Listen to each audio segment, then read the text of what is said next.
ভুল করে থাকলে আওয়ামী লীগ জাতির কাছে ক্ষমা চাইতে প্রস্তুত বলে জানিয়েছেন দলটির যুগ্ম সাধারণ সম্পাদক আ.ফ.ম. বাহাউদ্দিন নাসিম। সম্প্রতি একটি বেসরকারি টেলিভিশনের সঙ্গে টেলিফোনে একথা বলেন তিনি। বৃহস্পতিবার আওয়ামী লীগের ভেরিফাইড ফেসবুক পেজে সেটি জাতির কাছে ক্ষমা চাইতে প্রস্তুত আওয়ামী লীগ শিরোনামে শেয়ার করা হয়েছে।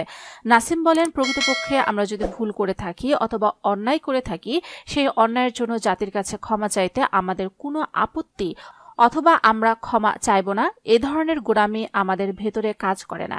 এ ধরনের দল, এই ধরনের মানসিকতার দল আওয়ামী লীগ নয়। বাহাউদ্দিন নাসিম বলেন, অনুশোচনা কি কারাগারের ভেতরে বসে করবে আওয়ামী লীগ? কিভাবে করবে?